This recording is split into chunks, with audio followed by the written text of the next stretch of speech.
When did I realize my parents just wanted a free live-in caretaker? Probably the day the emergency room doctor asked why a 13-year-old was listed as the primary emergency contact for 3 different children.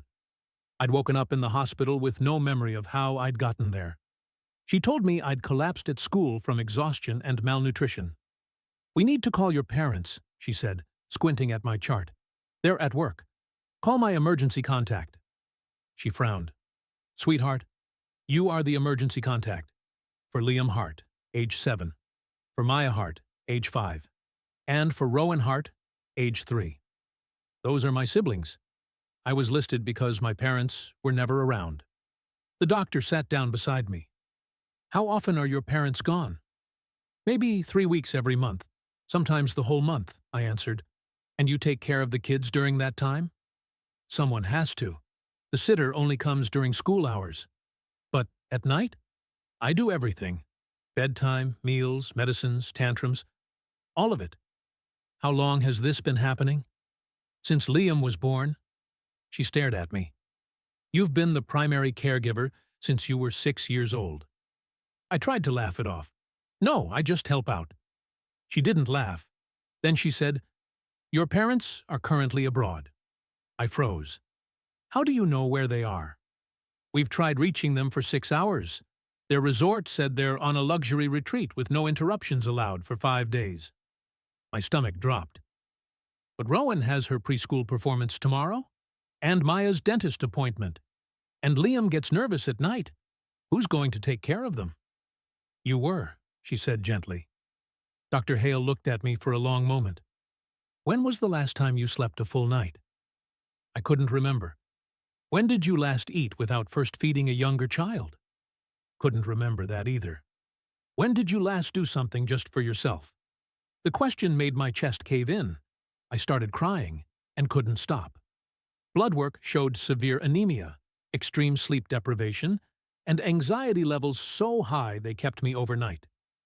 "We're required to report this," she told me softly. "A 13-year-old cannot be a full-time parent." "Please don't," I begged. "My parents aren't bad. They just work. A lot." They returned my call 18 hours later. I heard Dr. Hale speaking to them in the hallway. "Your daughter is hospitalized. She has been caring for 3 small children alone. This is neglect." My dad stormed in eventually, furious. "Do you know how expensive this trip was? Your mother is devastated we had to leave early." I was hooked up to IV fluids for dehydration. "You embarrassed us," he hissed. "Now social services is involved." Dr. Hale walked back in. "Sir, your daughter weighs 90 pounds. She should weigh at least 115. When did you last take her for a medical exam? Attend a school event? Eat dinner as a family?" Silence. "She knows your children's schedules better than either of you. She's been to more pediatric appointments than you have. She has effectively been raising your kids." She turned to me. "What would happen if you were gone for a month?" I panicked. "The kids need me. Rowan won't sleep without her lullaby. Maya gets scared. Liam needs help with his allergies." "Stop," she said gently. Then to my father, "Your child is more responsible for your family than you are." A social worker arrived the next morning. After interviews and evaluations, the conclusion was simple. Either my parents cut travel in half, or I would live with a relative. So I moved in with my Aunt Clara 6 months ago. Now I sleep 9 hours a night. I've gained healthy weight. I joined the debate team. I made honor roll. My siblings visit on weekends. They're doing better too, now that our parents are actually home sometimes. Last week, my mom called, crying.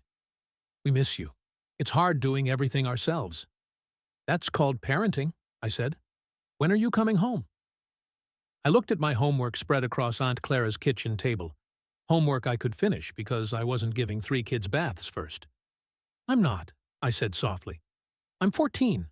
I'm supposed to be figuring out who I am, not raising your children." I hung up and finished my history report. Ironically, it was about child labor laws.